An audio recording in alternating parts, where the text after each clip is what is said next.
On this week's expose, we are going to be talking about Pyro. Pyro was Gasp. created in January 1981 in Uncanny X-Men 141, created by Chris Claremont and John Byrne.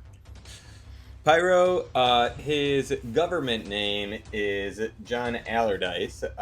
He was born and raised in Sydney, Australia. He's a mutant that possesses the power to control fire and flame. He cannot create it, but he can control it. Um, uh, Before becoming a villain, he was actually a journalist and a novelist in Southeast Asia. But then he met the lovely mutant Mystique. She asked him to actually join the Brotherhood of Evil Mutants, which he did for quite some time. From there, he has been in several Brotherhood of Evil Mutants, but not one that's ever actually been led by Magneto. Um, uh, then Mystique's Brotherhood actually went to the United States and was like, hey, you know what? Let's work for you guys. Can we be pardoned? And like nothing bad's going to happen to us. They do that. They rename themselves the Freedom Force. And actually, their first mission, they take down Magneto. It's funny too. The Freedom Force is always going after Rusty Collins. I find that hilarious too. What happens later on in life too, to Rusty and Pyro when their lives collide once again. But then shortly after that, he actually contracts the legacy virus. Right before actually dying from the legacy virus, he does save for Senator Kelly from one of the new Brotherhoods, which actually completely changes his outlook on mutants. But then he did stay dead for a while. He was one of the few people that actually survived coming back from Necrosha. Then he was actually said that when he was on Krakoa, that he was one of like the lab rats of the five, and he was one of the first people to actually come back. But he doesn't remember anything that he did when he was like a zombie Pyro. On Krakoa, he actually was part of the Marauders. Shortly after leaving the Marauders, he decides to become a writer again. Does that for a little bit. When Krakoa goes to shit, he actually joins the team X Factor. Shortly after Rusty Collins was killed on the team, he joins it. So it's like he's always coming after our guy Rusty, but that is our buddy Pyro in a nutshell. He's kind of cool. He's one of my favorite flamers. Hope he's one of yours. You're always my favorite flamer, Ryan. Pyro doesn't take that. You did forget to mention he had a really obnoxious face tattoo for a while. That's I true. was so happy when X Factor made him get that removed. I was like, yes, yes, we can that was move great. forward with this no longer here. Welcome to Bayville, my new home. It's time you remember why they call me Storm. Look at me, I look fat. Do I look that bad to you? Easy, you fuzzy elf. Everything is going to be just fine. Storm. Storm. Storm. That was tight. I give it 2 thumbs up. Welcome to this week's Solving for X. My name's Sean. I'm the ultimate excavationist. And I'm something of an X fan myself, Kevin. And I'm your astonishing X-Men stan, Ryan. And we are so happy to have John Carle with us from Cyclops is Waiting for Me. Quite possibly the best name for an X-Men podcast ever. Oh, he's got the pin. He's got the pin. Yep, he's got the pin. He's got the pin. Thank you guys for personally having me. handed to me. It was. One of the best moments about the name of our show is we had a really hard time because we were trying to come up with names, and me and Rod were going back and forth, couldn't find one we like. I was trying to think of like Stars and Garters as like a Beast reference. Turns out he doesn't say that phrase during the entirety of X-Men the Animated Series. So we're going back and forth, and then I just randomly said this name, And then as we rewatch the original show, it's like the second most replayed scene of the entire series. Yeah. So it was a nice little surprise, and I actually got to meet the voice actor of the original Jean at Comic-Con this year, and I handed her the pin without saying anything, and she lost her mind, like in the positive way. And then I gave one to Cal Dodd, and Cal literally just jumped into the scene as Wolverine. So the name has paid off Amazing. for me. Nice. That is I love awesome. that. You know, the line that we thought was said a lot more in the series that's only said, I think, in the first 2 episodes is I go where I want to go from Cal Dodd Wolverine. Mhm. I thought it was said so much, but it's just in those first few episodes. There was another one that we thought would be more was get down, and that was not as prevalent Yeah. as we thought either. But that Yeah, one it is was- because everybody referenced that in the book. Uh-huh. Yeah, the book covered that a lot. Did you guys do what we did, where as you were going through the episodes, like you were going through both books as references, like to make sure you weren't missing any of the Easter eggs and stuff like that? Yeah, that was more me. I read both the books before we Yeah. started. Yep. Right. See, I read the preamble, and then we started recording, and then it would be like my week to week reference on stuff, so I didn't Yeah. get too far ahead of where we were and everything like that. So Nice. Yeah, I would run to my book every week just to be like, did I get that? Oh, Namor was in this episode? Cool. Okay, I got that. So it was a Bible to me.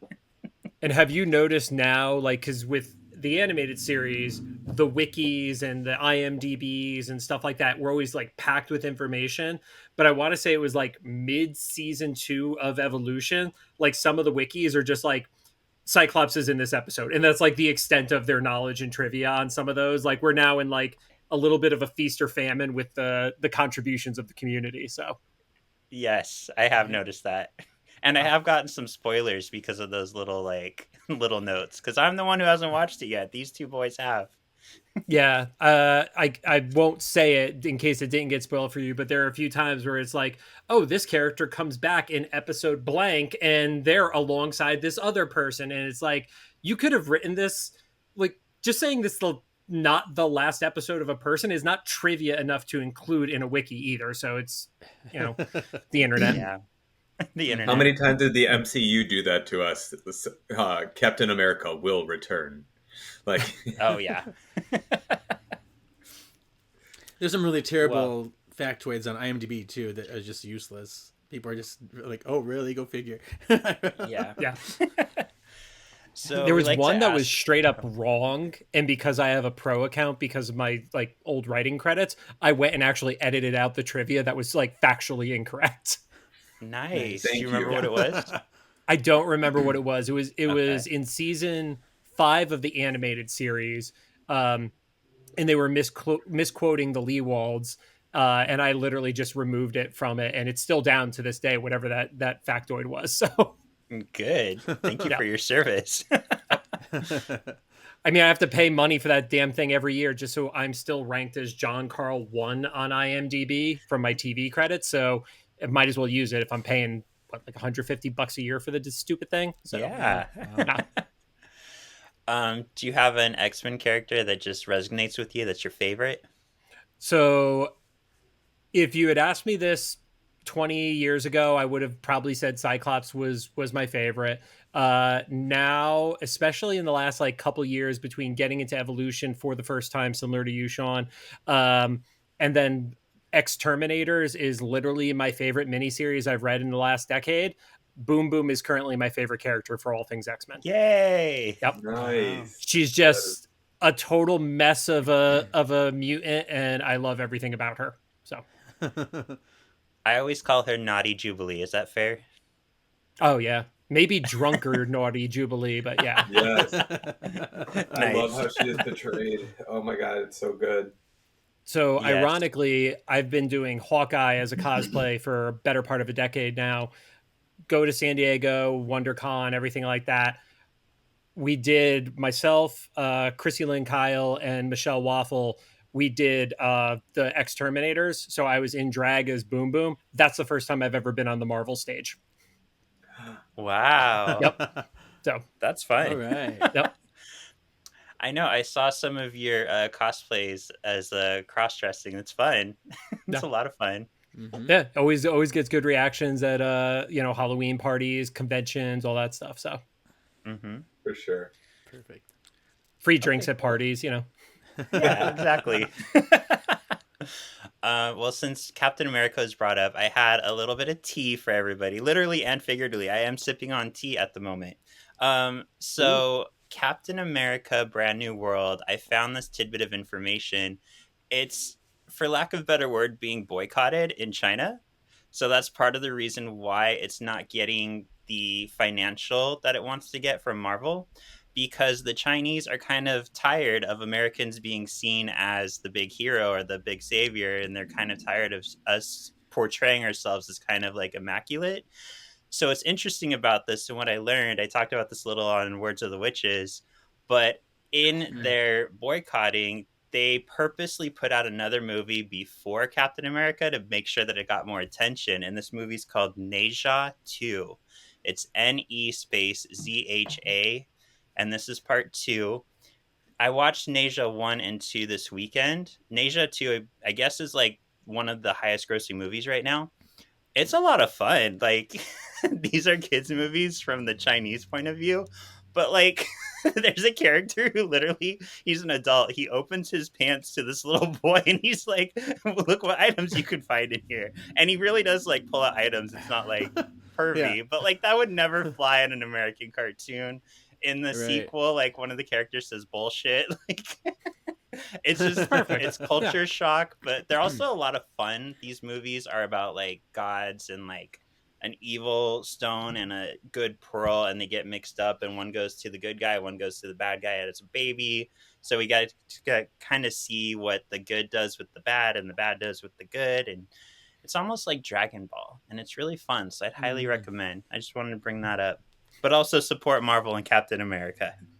it was a good movie. Like I'm not gonna say it was the best thing that Marvel did, but like it's the equivalent of most comic books. Most comic books are like a solid B. You have great stories and great arcs and stuff like that, but most books are a solid B. I think the mainstream audience is like, oh, all comic book movies need to be Endgame or The Dark Knight. Like there's that good, healthy, just fun movie in the middle, and that's what makes the other ones feel better. So I don't get the hate that is getting online.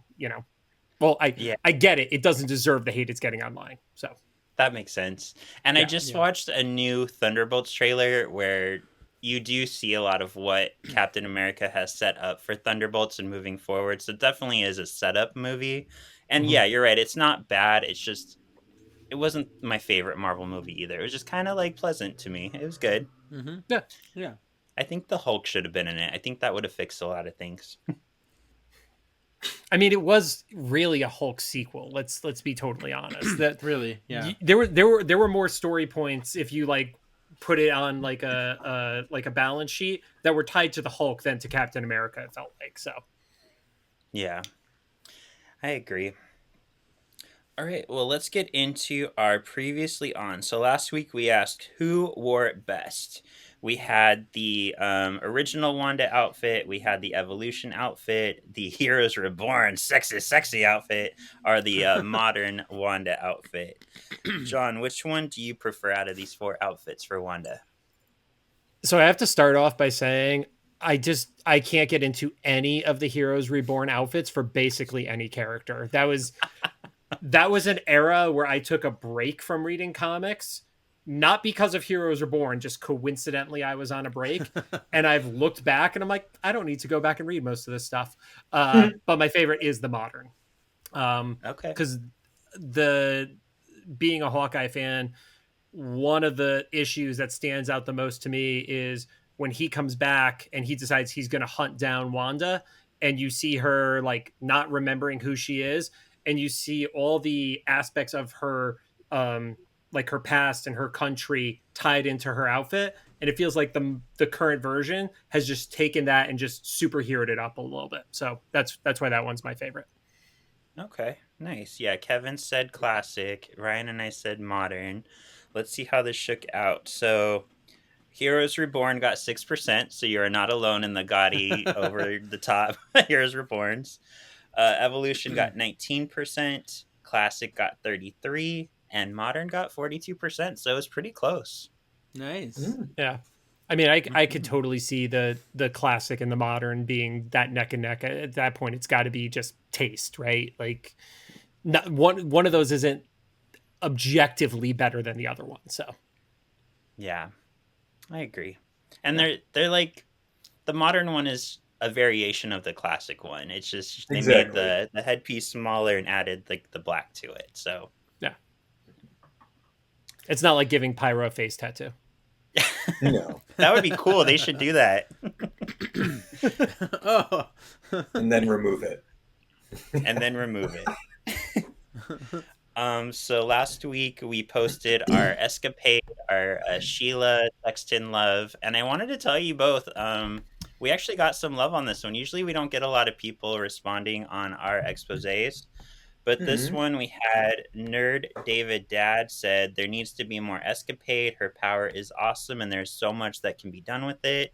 And Escape the Mojoverse said, "Hell yeah, Sheila content." So we were right in saying Sheila's pretty popular. Nice. Mm-hmm. She is. Mm-hmm. I'm really liking her arc in Avengers Academy. Yeah, I love Avengers Academy. It's so much better than it needs to be. Yeah. I also have a big crush on Aaron. All right. I can see that. Is Avengers Academy digital only right now? I believe Yeah, so. it's Okay. unlimited. Yeah. Okay, Yeah. that's why I haven't. I was like, wait, am I missing that? Because I would pick up Avengers Academy if I saw it on a shelf at the store. So It is the most queer Marvel comic ever. Sheila's dating Brielle Brooks, who's Blade's daughter. Aaron is dating Mysterio's nephew, but him and Kid Juggernaut are like crushing on each other. It's just very gay. I love it.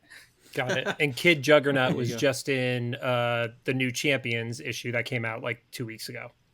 Yes. Yeah. Yes. Okay.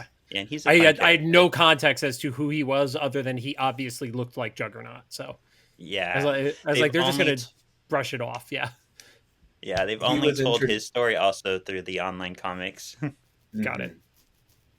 I think like he was like the last Marvel Voices or something like that. Yeah. Like the last 8 issues. We were his- exposed his him. I remember that. We I did. do remember that too. Yeah. All right, well, today let's get into it. So, this is the beginning of a two-parter that aired on May 11th, 2002. We're just doing part 1 today.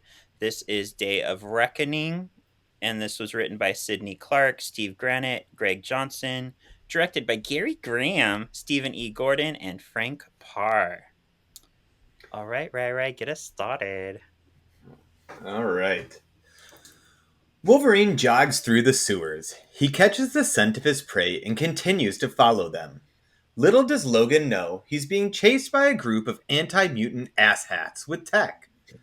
Wolverine knows he's being tracked, but he continues his pursuit of Sabretooth. Suddenly, a metal grate breaks free and ensnares Wolverine. The asshats take their chance to attack Wolverine. They ensnare him in a green goop. I love how it was like boop boop boop. It was like boop, boop, boop, boop. It was just hilarious. Yeah. I love the noise it made. It was hilarious. It's bombs. like those new Nerf gel blasters that Yeah. are around. That's Yeah. totally what the vibe is. That's exactly. You're right. Saves bounces. Boliver Trask comes in and orders Wolverine to be taken back to the facility. Is this the Huh? first time we're seeing Boliver Trask in this, though? Yes. It Yeah. is, yeah. Yeah. Yep. And I don't think this was intended to be a reference, but this really brought me to Mutant Massacre because it's like Ooh. Sabretooth running through the sewers with, people hunting mutants. So, yeah, it brought me there. Cool. So, back at the mansion, Jean is on Cerebro, and Professor X is just completely out of character in this one. Just like total freak out mode. Like, I've never seen such a frustrated Professor X as the first impression of him in this episode. I was like, what the hell is wrong with him? He's way more concerned with losing track of Sabretooth, doesn't really care that they lost track of Wolverine, because all he cares about is how are they going to find Magneto.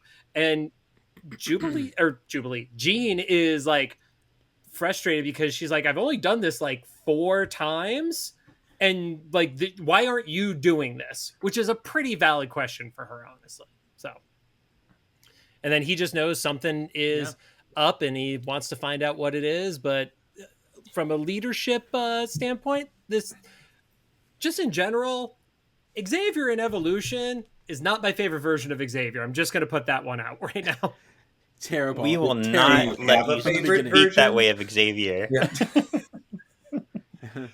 What'd you say, Rye? I said, do you have a favorite version? Because I'm finding a really hard one to have, because he's kind of a dick in everything. 92.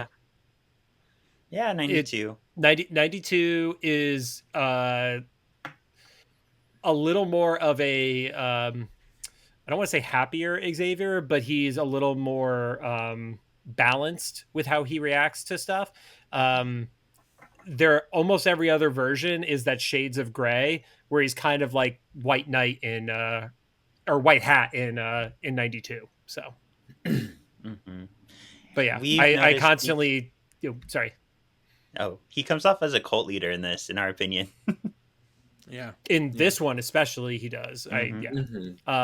But yeah, I talk with Rod on our show about it, because Rod has only the experience of the cartoons that we've watched so far, the action figures, and the live action movies. He is not a reader.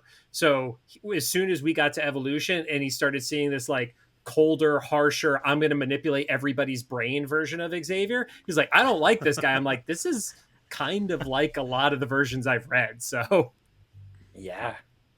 Very accurate. And I'm going to call a 90s moment or 2000s moment only because we got some really awesome, really cool 3D action coming into the Cerebro. We got to like come up from underneath. Oh yeah. That was pretty sick, y'all. That was tight. You know what happens to a toad when it's struck by lightning? 2000s moment. All right. Beast and Storm take to the sewers to try to find any clues as to what happened to Logan. Storm makes a shitnado for reasons. The sewage washes away to reveal the grate that Nito attacked Wolverine with. Beast and Storm notice the unnatural twisting of the metal and pin Logan's disappearances on Nito. Outside, a mysterious owl flies away. Who can that be? two major yes. comments for this scene. One, why is Beast walking around with no pants or any level of protection within raw sewage? Thank you. That's disgusting. 2, the police in Bayville are awful at their job because they do that shot that shows the owl above, and there's just an open sewer grate that has been there for at least a couple hours that has no protection or signage or anything like a barrier. Like somebody's going to die because it's dark in Bayville.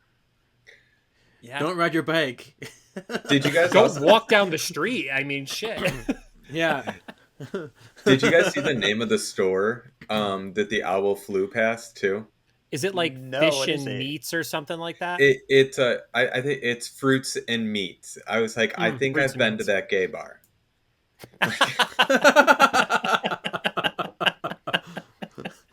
Take me next time. Amazing. I definitely will. But I was like, that was the first thing that caught. I was like, saw the owl that flew away. But then I was like, fruits and meats sounds like a good time. No. Yep. Okay. Hootie the owl makes its way to the Brotherhood house, where it reveals that it is not David Bowie in hot pants, but Mystique. She goes downstairs to find the Brotherhood boys lounging about. Wanda enters just in time to hear Mystique announce that Nito has abducted Wolverine, because I overheard this and I believe this is true. But is it true? I don't know. Maybe not. We know. Okay. Mystique is confused by this turn of events. I don't understand. I don't know what Magneto's up to, but I'm gonna put my own plan in motion. Ha ha ha ha. Oh, she feels it's time for her to make her move. There you go. There you go. Blob's hair is back. It's- Or no, it's gone. You know? It's I was gone. like, gone. wait, isn't it gone? Because It's gone. I thought I was going to mention that too. It is gone. I'm like, where is Because it? this is definitely the finale. There's no way that this is Yeah. going to be out of order.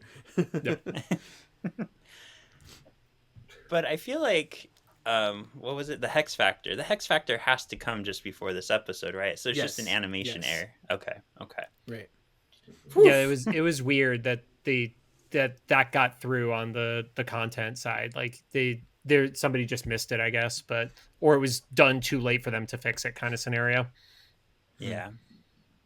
Yeah, we're used to this. We just did 92. Jesus. When we watched it, we had the script order from the book for it. So we watched everything in succession because I always remembered as a little kid in 92, like, why are they mourning Jean? She's alive right now. Like, that was the big moment for me of like how out of order that series was broadcast. Yep, I think it was also out of order on the DVDs too. it was. Yeah. It was. Yeah. I have all of those. Yeah, I don't know. The DVDs had a chance to fix it, but they're like, nah, we're going to go with the continually messed up order. So luckily Disney fixed Well, it for us.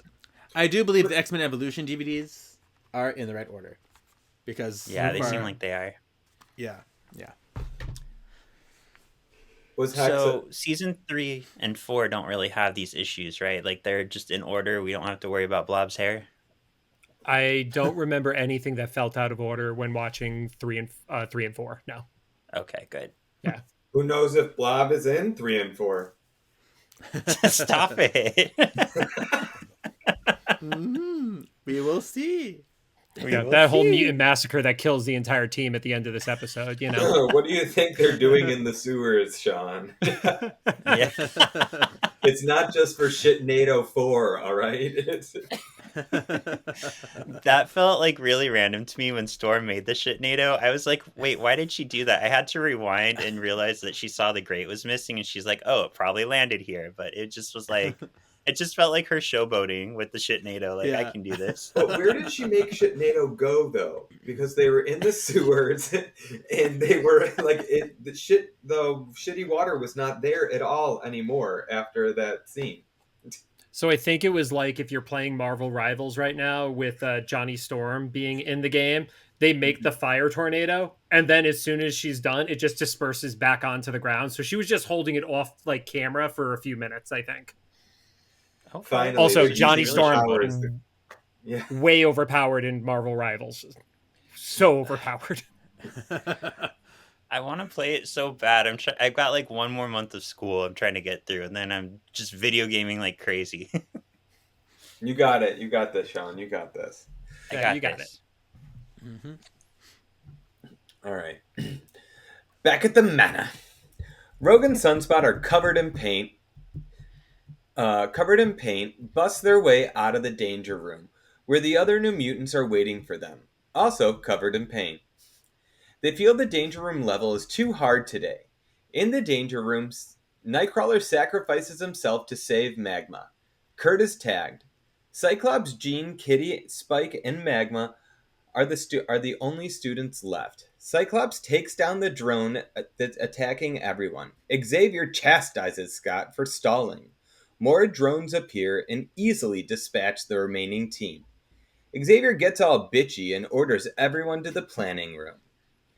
All right, so these drones are very are on the borderline of being sued by Lucasfilms because they look like something directly out of Star Wars. The probe droids. The probe droids. Yeah, Yep. exactly. Yeah, absolutely. I was like,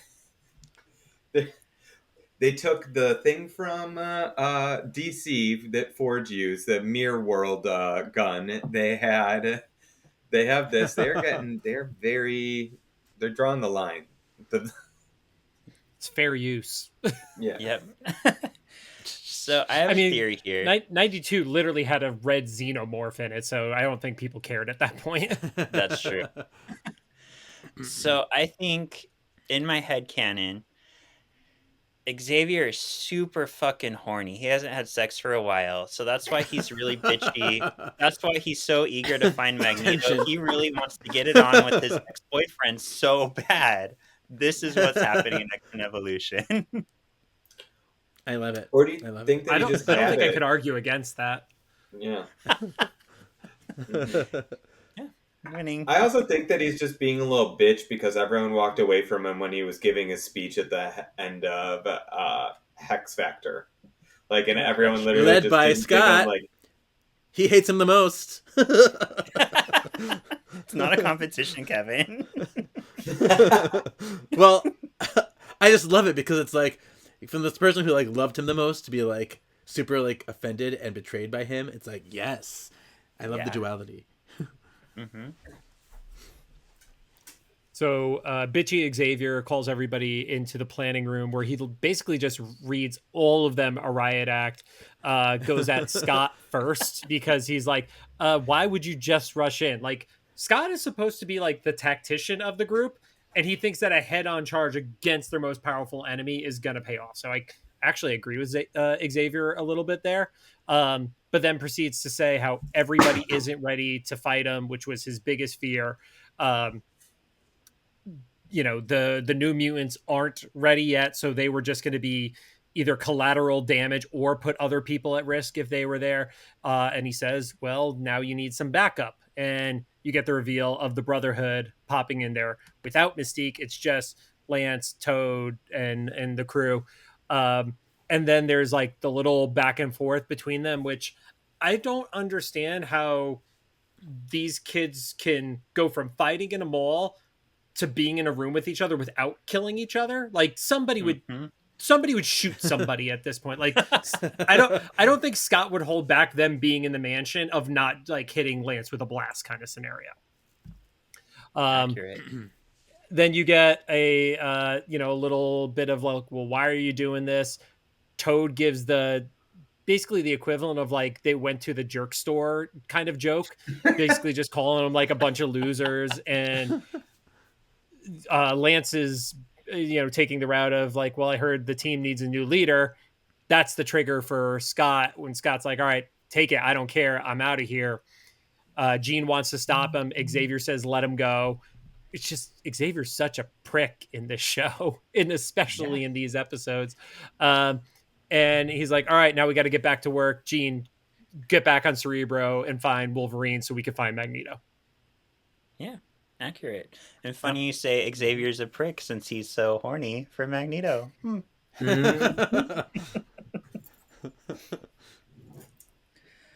All right, later that Ouch, night I think in I the just city. got pricked by that prick. Oh, you would like that. He's so horny and thorny and prickly. Yep. Later that Wrong night in the mutant power. city. Huh? I said wrong mutant power. Oh, Yeah, right. Spike, silly. Oh. Rob less An armored truck drives through a sketchy facility. It's the asshats that have Wolverine. They open the truck and Wolverine attacks. He easily dispatches the guards, but Trask electrocutes Wolverine's cuffs. In the elevator, Logan asks Trask if he's S.H.I.E.L.D. Trask reveals he was, but no longer. He is acting alone. Wolverine tells Trask he is fighting on the good side. Trask doesn't care though. All mutants are dangerous. He shows Wolverine he is developing sentinels to level the playing field. Sentinels! Oh. Ooh. Was So- Trask always a part of Shield at one point in the comics, and then he left? Like I couldn't remember if he did that in the comics or they tweaked that for this show. They tweaked it, yeah, because he was Okay. working alone in the comics. Because I wonder, was S.H.I.E.L.D. even around when Trask was created? I don't know. I don't know when S.H.I.E.L.D. was created. Whatever that Nick Fury appearance was, like that had to be 70s. Okay, yeah, because Trask showed up in, I think, 64, 65, if I remember right. That might have So, been yeah. pre-Shield, Yeah. because that would have been Interesting, like and then- Fury in the Howling Commandos era. That would have been pre-Shield. Yeah. First And then he appearance actually- of S.H.I.E.L.D. is in Strange Tales 135, August 1965, by Stan Lee and Jack Kirby. Interesting. So yeah, Trask died pretty early though, so like 64, 65, I think. So he probably just missed Shield. Hmm. But yeah, I don't mind this. I think it's interesting. It explains how he would have the know-how he has and the resources he has, so it makes sense for this world. Yeah, evolution is really good at like kind of picking things from all over and making it make sense. Mhm. Hmm. Yeah, they also get away because they don't have to worry about being a larger shared universe scenario. So their continuity ends up being pretty tight by consideration to all the other shows too. Mm. Interesting. Okay. Go evolution. All right. Back at the mansion, Xavier slinks into Cerebro. Jean reveals that she has found Wolverine with Cerebro. It's my 5th time and I'm a master.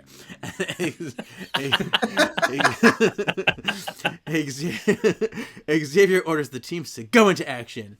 Half of them board the Blackbird, and the other half the X-Copter, because they have X everything. X truck, X jet, X copter. X motorcycle. While everyone is busy, Mystique goes to one of the computers and activates DEFCON 4 because she's having a fun time playing jokes on them.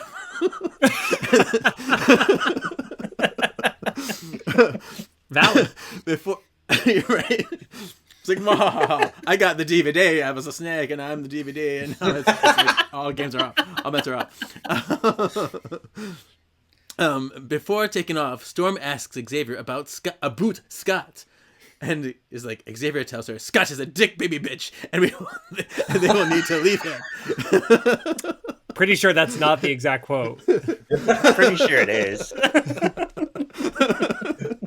And Storm is like, "Oh, but don't we need him? He's such a great, lovely boy." and Xavier's like, "No, bitch, let's go." And then so, as the teams leave, Magma tries to get the professor's attenciones. I wonder why. Yeah, I don't Also, know. I love that Storm was like, "Oh, you know what? Scott's so nice. Blah blah blah. We should stay for him." You were gonna kick your nephew out, and you were like willing to stand up to Xavier for Scott. Right? That's a good I'm still point. not over Poor that. Spike. Yeah, I'm Yeah. still not over that. Yeah, Team Poor Spike. Spike.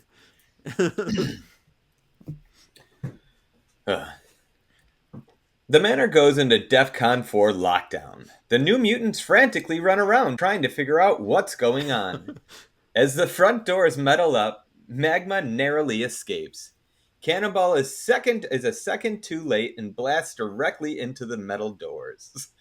Boom Boom drives up just in time to see Magma targeted by the defense systems. Boom Boom helps Amara escape, and the two ladies drive off together. Why is this the dumbest version of Cannonball? That's true. He is levels of stupid beyond everything else I've ever read about that character. Like, he just concusses himself constantly. Mhm. I'm not even a big Cannonball fan, but I'm just like, this one has a problem. So He does. Too many hits to the head. yeah, Kind of reminds me of the way that he's portrayed, though, in the movie. I Yeah. forgot he's in the movie because I have blinders for that movie existing. I'm pretty sure. I can understand. Yeah. Yeah. I thought they got the characters right in that movie, but yeah, the story was I think that was one of those movies where I also got high as hell when I watched it, so that's probably why my memory's not too a little hazy on it. So fair. yeah, I was like, there's no way I could Listen do to our this episode completely on it. sober. I was just going to say, and that's probably somehow made it a little bit more enjoyable. Yeah, At least the graphics look fun. true. And magic is really cool in it. She is. I did love her portrayal in it. I will absolutely give it that. So. Mm-hmm. Meanwhile, Scott finds himself sitting alone on Makeout Point, where everybody goes to hang out when they have nowhere else to be. Boom Boom and Magma drive up. They're happy they found him, and they say that the manor has gone into like gone crazy, and he knows that it's DEF CON because of course he does, because he's that much of a nerd. And they decided, cool, we have to go back to the manor to get people out of it. On the way, Boom Boom lets I'm not saying a boot, sorry. Boom Boom tells Scott about Mystique returning, and that she was the one who ordered the attack on the mall. I'm also not saying Scott to call whatever, that I don't do puns. Yeah, it's supposed to be skeptical, and I won't. Nope, not doing it. And Scott is skeptical about it, because why would the Brotherhood join their team after Mystique just coming back? I don't. Well, what? I don't do puns. It's like stabbing me in the chest. So How could you even If say you're that not word? gonna- Skeptical. Skeptical. If you're not going to speak our stupid language, you can't sit with us. We're not inviting you back. No. I mean, fair. No, that's fair. We say a lot of really stupid things on this show, so I don't mind. It's fine. I mean, I don't have a problem we're with off you the guys rails. doing it. I'm just not going to say it myself. That's all. Okay. Meanwhile, at the underground bunker, Logan is taken to a room deep underground. Trask stands on a level high above Wolverine and talks down to him. He reveals that he has created sentinels. As if on cue, a sentinel reveals itself and attacks Logan. Wolverine sees a crane and cuts it down. He uses it as a bridge onto the sentinel. The sentinel throws Wolverine off and easily dispatches him. What do you guys think of the design of Sentinels in this show? Because it's very different than basically every other version of Sentinel. I like it. Yeah. I didn't mind it. Yeah, I For kind of me, liked it. It was, like you said, a different version than anything we've seen prior to this, and it was kind of a cool rendition. It was the was only very sleek. alteration that I liked of the vehicles or robots in here, because the way that they have an X-copter and an X-van upsets me so much. The thing that is literally the Punisher van, basically. Yeah. Yeah. Yeah. Ninja Turtles I- over here. Yeah. I like the facial design. I like it not trying to be like pseudo humanoid looking like the Funko Pop that's next to you, Ryan. But I don't think somebody as tactical as Trask would have so many like wires and stuff like that exposed where it could get whacked. I think that was the piece that didn't feel as accurate to me. But I do like, it's like, let's not try to make this look like a person's face. Let's have this be very obviously a creepy, like HAL inspired robot kind of scenario. So See, I didn't actually mind the wires and all that, because the way that I saw it as It's a is prototype. this is the first, this is the first ever Mhm. Sentinel that they've made. Like, of course, there's gonna be like, he'll probably have more of like fully covered arms, fully covered body. The chest won't be as exposed in the final prototype, but this is the first one that they've ever made. So I kind of like, Yeah. I think that's why I enjoyed the wires and like the exposedness of it. And I just really, that's why I liked it. it's like Yeah, seeing the first Wolverine is version there. of Ultron. Exactly. Yeah. He's there to be the Exactly. experiment. Right. So Mhm. Yeah. Let's put the wires out with the guy who has the claw hands. It's probably That's the not part the that's best super weird. experiment. Yeah. As long as you give them Yeah. the green poop, poop, poop, poop, poop shit, they'll be fine. Yay.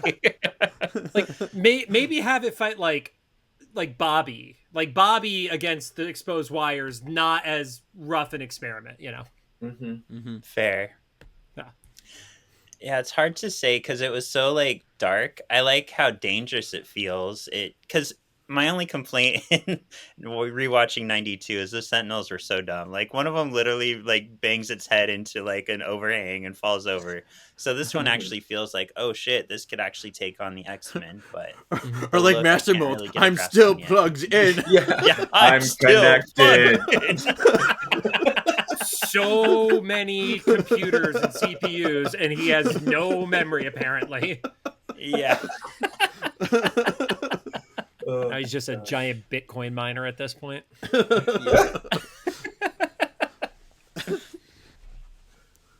Also, so Is it me? does Amara own Avalanche's Jeep now? Oh, Boom Boom. I'm sorry, yeah, Boom Boom Boom, Boom, yeah. yeah. Does Boom She Boom stole own... She stole it in one of the episodes. Okay, all right. When Yeah. she left the Brotherhood house, she stole it like as like a fu to him. Okay, all right. Okay. Yeah, that did happen. It's so I do Boom remember Boom. that. And apparently she's been just driving around in it since, because like she's just getting to the manor now.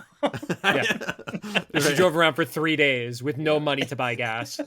Yep.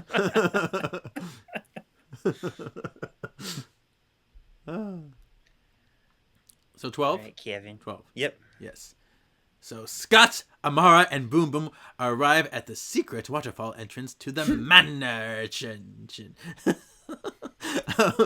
Scott puts on his fighting visor from the glove compartment. Very convenient. Just a spare in there. Inside the manor, Bobby gets a chub watching Cannonball continually blast. Oh, into the metal doors. Okay. Does that mean Bobby has a concussion fetish? Yes. What will I do He with your loves head. unconscious body? The world may never know. More CTE, please. Even with his powers, he doesn't make a dent. Defensive guns come out of the walls. Bobby grabs Sam and gets them both to safety. Just then, the computer goes into demolition mode, and it will self-destruct in 10 minutes. Gasp. Resident Evil. Yes. Oh my god, it's so Resident Evil. Mm-hmm. Watch out for the tyrant. Because the first time Cannonball blasted into the doors when he's trying to escape, like he made a huge dent. But Yeah. then Yep. now nothing. It's more reinforcements. Maybe there's another wall of metal now. Okay, we'll go with that. That's accurate. When he first Also, hit it was only DEFCON 1. Now they're at 4. So 4 more layers Okay. went down. Yeah, 3 more layers went down. He should also consider not hitting the spot that's metal and just go for like a foundational piece of the wall that maybe doesn't have metal underneath it. Just a thought. Like, don't go for the window. Go for a spot that maybe is just like, a pillar or something like that. Right. I wonder, Or like, the can roof. he just Go shoot out through the the rear roof. of the roof? Yeah, that's what I'm thinking. That Flame was on. one of the ongoing jokes for us in 92. The amount of skylights that they destroyed in the original series, I want to say hit the double digits. Like, they just went through roofs constantly. Yep. It's true. And I remember there's one, I think it's when Rogue is flying out of the mansion, maybe, but like the way she flies up, it's funny because halfway through it shows Storm's conservatory, but then there's still more on top of that. I'm like, that doesn't even make sense anymore. They just gave up with remembering the architecture. It's fine. It's the Miss Marvel episode, because I remember that too, because after she flies out, like everyone like kind of like looks up or like does like one of those through there too. I love that episode. Okay. I thought it was Whenever I that do one. like a huge stretch my arms up in the air like that, I constantly actually think of that episode. Nice. I'm like, this is gonna be my turn. I'm gonna hit the roof. Yes, you will. All right. Back in the city, 5 of Magneto's balls fly through the air. Is this a new mutation of his? They open up to reveal Sabretooth, Gambit, Pyro, Colossus, and Nito himself. I remember like this being revealed and just being gasped because I was like, "What? Why is Cyclops or why is Colossus there? Like, what is he doing there?" I'm like, I know that Gambit's a thief, but why is Colossus there? This doesn't make sense to me. And then I got my 94 flare cards out and realized that he actually was an acolyte for a little bit. Like for like 3 issues. It wasn't that long. I know. Change of Enough heart. to make a flare card about it. I know. I have that one. I know which one you're talking about. That's a sexy card where he's like Yep. destroying the machines, right? Yeah. Mhm. Yeah. So I have one complaint here, and that is I was really, really excited to see, oh my god, who's gonna come out of the fifth ball? We already got these four, and then it was Magneto. It's like, oh well, we kind of already knew that.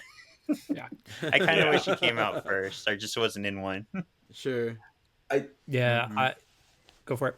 I was gonna say, I wish that it was someone different than Sabretooth and Nito, actually. Like, like you gave us these three that we've never seen before, and you're just gonna pair them up. Like, let them be, like, on somewhere else, wherever they need to be, like in their little hideout or whatever. I don't know, maybe the Savage Land. Who knows where they'll be or something.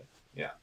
Or at the very least, do it where Magneto is the first reveal, and then get four others, not counting Sabretooth. But like, don't have Magneto be the final reveal when he's the most obvious one, because Right. it Yeah. doesn't have that punch to the end of it.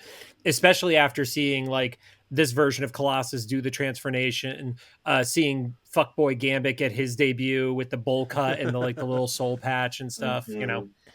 He's so Yeah. thin too. Yeah. Even this Yeah, I don't know rendition how I of feel about his Pyro. hair, but he's cute. hmm Yeah. I heard something So- about Pyro. yeah. Oh, I said even this rendition of Pyro though. Like, I just like the way that he looks, and I remember when I saw the fire at first. For some reason, I don't know why, I was like, "Is this Sunfire? Like, are they bringing actually Sunfire into it?" But then when it was Pyro, I was still very happy. Yeah. Without spoiling anything for you, Sean, because I know you haven't gotten into it yet, I do love the way that this version of Pyro uses his powers and the way he controls the flame. Like, it's different than the other versions you've seen, and knowing that makes it better that it's Pyro for me instead of just Sunfire. So, Okay. yep. Yeah. I did think Colossus's transformation was very extra, the way like it slowly went across his arm. I'm like, they're just really taking their time here. But also, I did clock his little panties. Those were really like high cut little Colossus panties. I actually went back to be like, did they show him before he transforms? And they do not. It's all in shadow. So yeah. Oh. I mean, anything's better than the Pride of the X-Men outfit. I mean, that thing is just awkward as shit. Like, I get when he's in metal mode, but like walking around in that, like when you're not transformed, like you're just showing shit off to everybody. So Yeah. Yeah. Yeah, I remember I read there were some issues with this costume because they really wanted his legs to be shown off when he's metal, but shit, what do you do when he's flesh? So for a while they like had him wearing like these blue kind of hot pants that apparently like disappear when he transforms, and then they kind of like gave up on that. So he's been Good. problematic, but yeah. So the episode wraps up by headed back to Trask's underground facility. A sentinel digs up Wolverine out of the rubble. The scans determine that he is alive, and it's going to terminate him. And it very much gave me Days of Future Past vibes, like the original like comic covers and stuff like that. And for a show that doesn't lean into the comic references as much as some of the others, I love that this was included, because I felt like this was like, if we're going to do a nod, it's going to be like on impactful moments. And this was a great one to hit it with to finish off the episode. Yeah, that's something I feel was missing from season 1. I think if there were more nods, it would have helped me get through it a little easier. But the way the nods are used in season 2, like it gets me excited for the show. It makes it feel like X-Men to me, and I know it's only uphill from here, so it makes me pretty excited. I'm excited. I would say, again, conscious of not spoiling anything, Rod on my show is a lot like you, Sean, in terms of like liking certain references and the style of stuff. I love season 1 and 2 because it's very Buffy coded to me. There's less of that in the latter seasons. So if you had a little bit of a tough time getting through, I think 3 and 4 might be stronger seasons for you at least. So Okay, that's good to know. yeah. And I Purposely kept remember- vague to not spoil shit for you. So Yeah. Yeah. And I remember I talked about, you gave me the tea on Adrift and African Yep. Storm being the lowest rated of the whole series, Right. which made me feel better because those were tough. Yeah, when I saw you post about those, I was like, oh yeah, those are the rough ones. Those were the ones where I was like, do I need to do a pep talk with my co-host after the fact to make sure he doesn't quit the show? That's funny because Ryan did a pep talk with me because we ended up doing both of those back to back because we, with scheduling with the holidays, we did those episodes the same night. And Ryan was like, "Don't give up on this. How are you feeling?" Yeah, those two being back to back was not a great choice, honestly. He made it out, and he's falling in love. So yeah, Yep. Yeah, They aren't back to back on the DVDs. true, very true. So if we listen to you, The real we want order to be in doesn't this have mess. See? All right, so let's talk about how we enjoyed this episode. So give us your opinion, and is it Britishly bitchin' like Emma, pretty cool like Iceman, Australian Wolverine, you kind of love it but kind of hate it, fat and sweaty like Jubilee, or unspeakable like X-Men Origins Deadpool? Do you want to go first, John? I would put it at pretty cool like Iceman. It was a great build episode, but it lacked that little bit of like actual action outside of the danger room. I think if there was a fight beyond the sewer fight, it could have put it into that top category for me. But knowing it's a part of a two-parter, then it has a little bit of forgiveness there. So I would say it's the pretty cool one. Okay. Yeah. And I would echo that. I said pretty cool like Iceman for the same exact reason. Like, this made me really want to just watch the second one, just skip ahead, but I didn't want to like spoil it before we finish this episode. But lots of really cool stuff happening. The reveal of Pyro, Colossus, and Gambit, of course, is just super exciting. So yeah, I'm ready to see more. Let's go to Ryan. I also chose pretty cool like Iceman.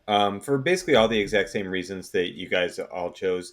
I loved that we got introduced to the 4 acolytes, and I just love the beginning of this story and can't wait to see how it ends.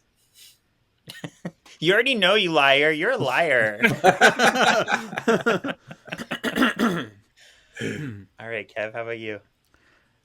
I actually gave it Britishly bitchin', because I don't mind that it slowed down a little bit, especially because I feel like this episode alone is better than the 2-parter of season 1. What? Agree. Yeah. So I mean, I like that there was attention to continuity here. There's lots of things that come back into play, and I think they used the ensemble of characters wisely. There's so many people in here, but they all got a little bit of a chance to do something, which I appreciated. Mm-hmm. I love Scott being upset with Professor X. I love that he teamed up with Magma and Boom Boom, because I feel like that's such a curveball for him. It's different for him to be in this kind of team up.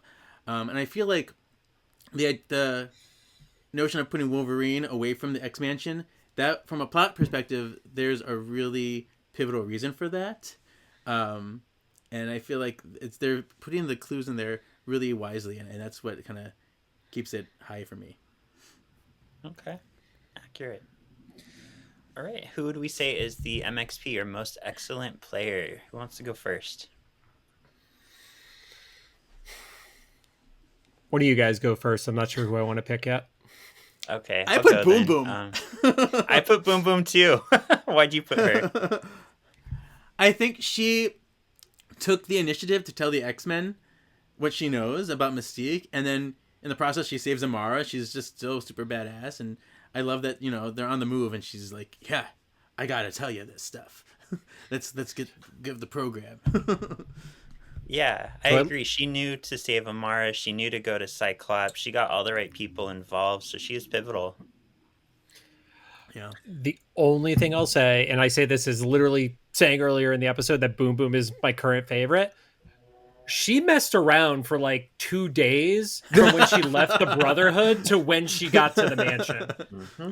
Okay. Like, she went and like got a true. burger and took a nap. Like she could have been there 24 hours prior and made a much bigger save. Just throwing that out there. But then she would have been stuck in the mansion under DEFCON 4, so that wouldn't have worked. Yeah, but shut up, Sean.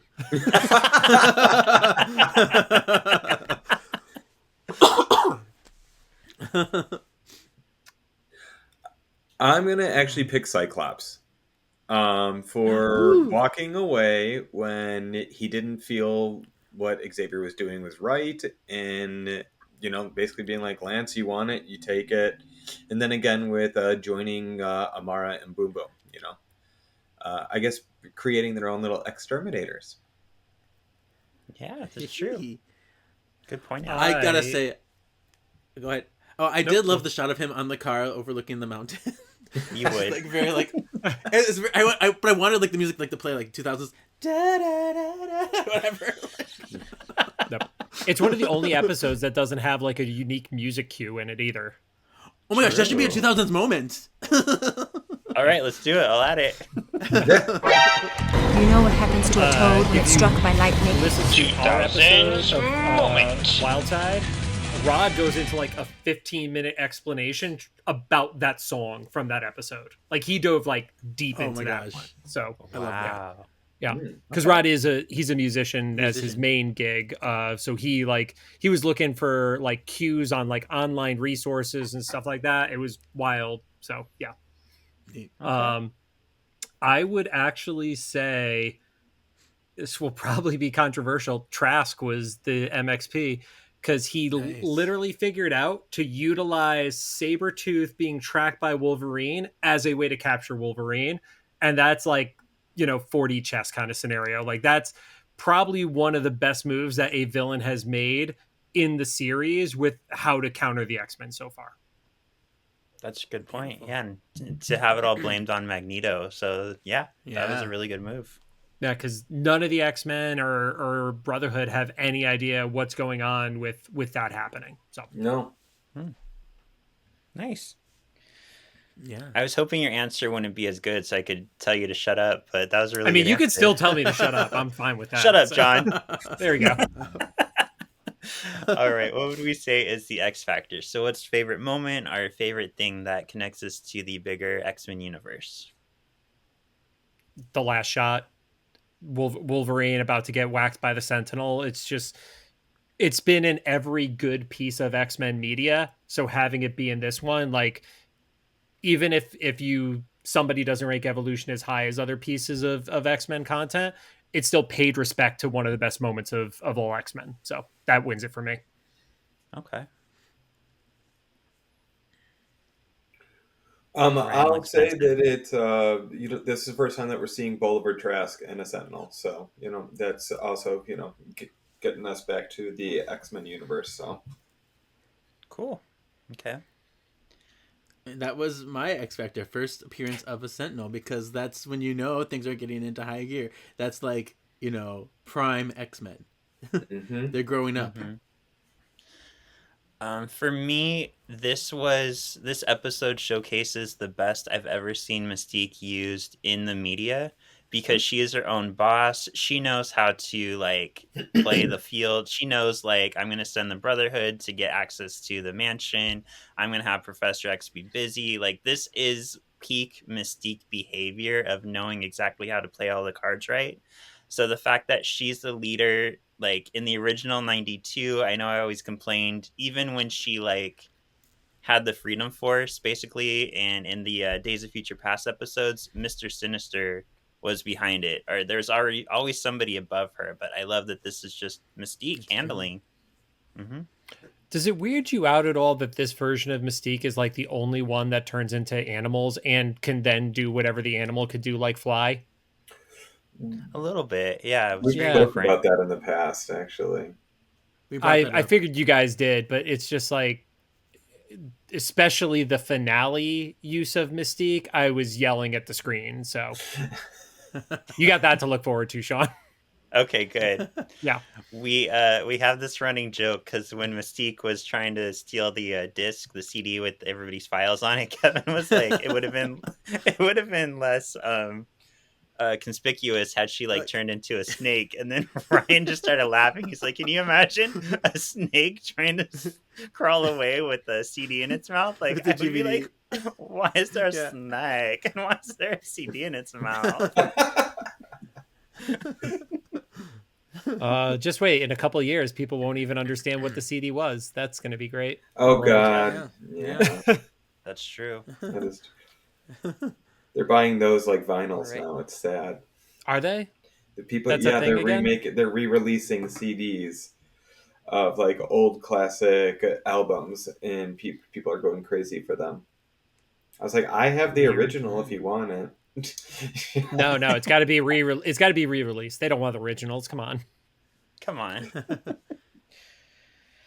All right. So previously on this week, I'm interested in knowing which Magneto team do you like the best? The original Brotherhood, all the way back from the 60s, the New Mutants when he took over, the Acolytes from the 90s, or Age of Apocalypse team? What are our thoughts?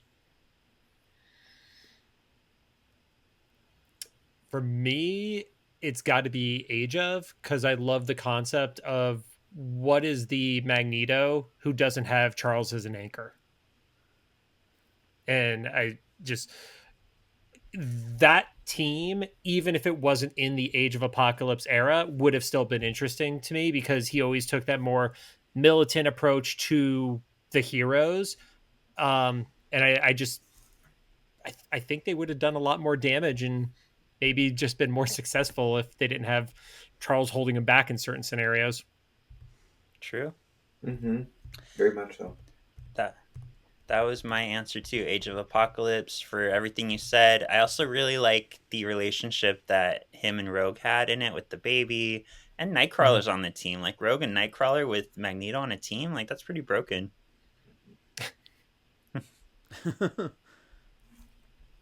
I didn't read enough comics to know the difference, so I can't really choose. I mean, the OG is what I know the most, I suppose, the Brotherhood, because that's what has been in the most media. So I guess I go with that, but it's not really saying anything because I don't know much about any of them. So Okay. The original Brotherhood was fun, but it was very much of its time in the 60s, because Yeah. it was like the mustache twirling bad guys. It didn't have nuance, but it was fun for what it was. Yeah. Yeah. makes sense. Like I'm gonna making- increase the probability of this suitcase to knock into Gene. I was just gonna say that, Sean. I swear to God.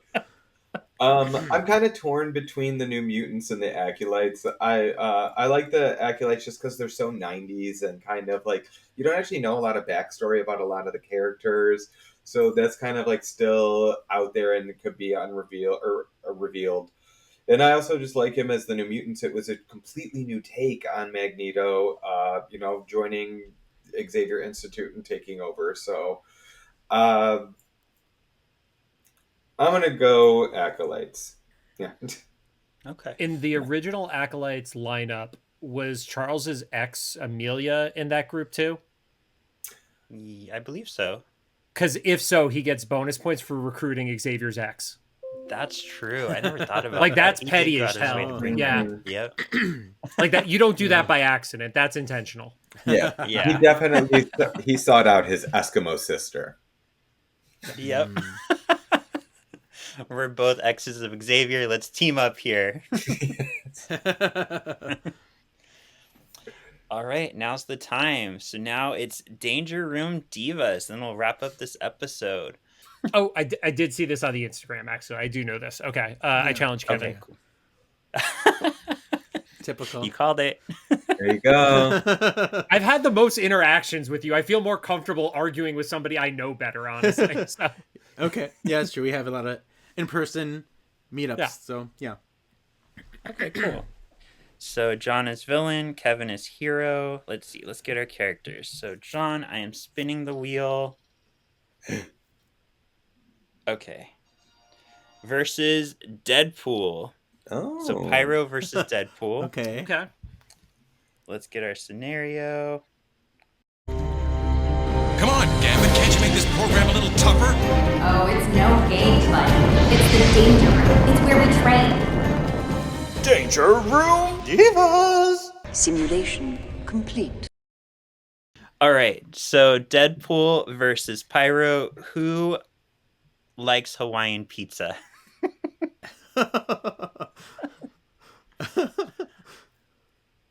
All right. So John, you get to choose who goes first. You or Kevin? Kevin goes first. Okay. Kevin's so excited. I'm so excited. All right. Okay. Ready, set, go. So Deadpool is very out there and does all the oddball things. And he loves Mai Tais and hanging out on the beach, maybe. Eating a chimichanga, having a Hawaiian pizza. They go together.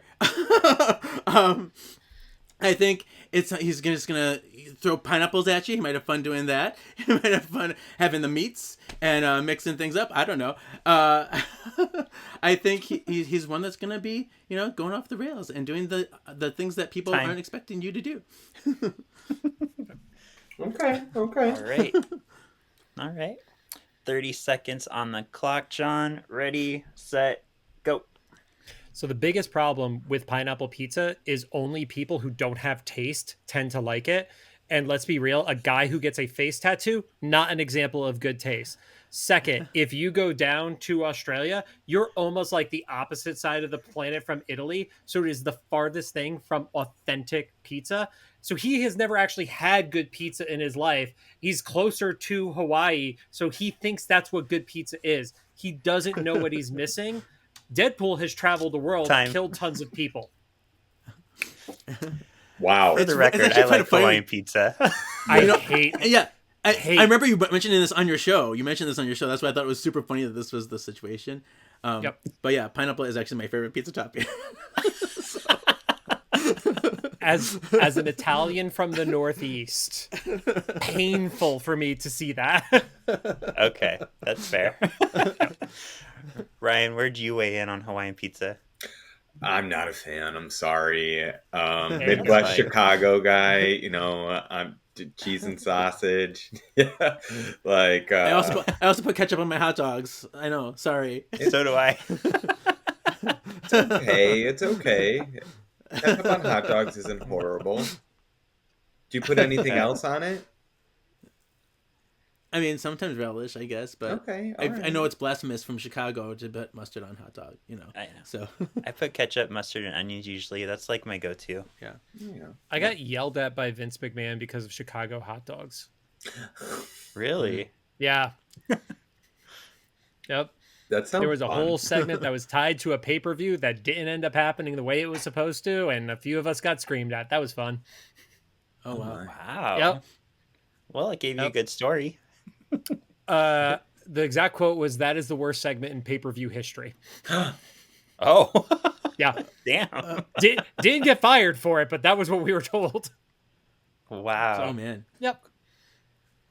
Okay. Yeah, I've had a weird career, if you guys haven't guessed. Well, that's it for the episode. We are so thankful that you came and joined us. I've been looking forward to getting to meet you. Where can the people find you?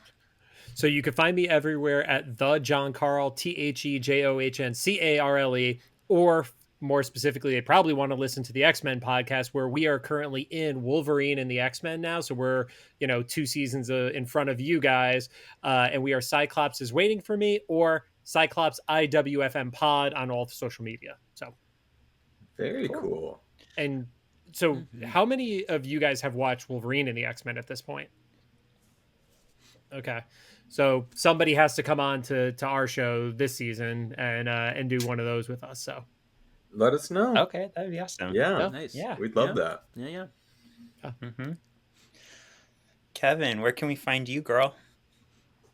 Yeah, you can follow my Instagram at KJEEZY87, or follow the other podcast that I host with Sean, Words of the Witches, talking about the Charmed books. What?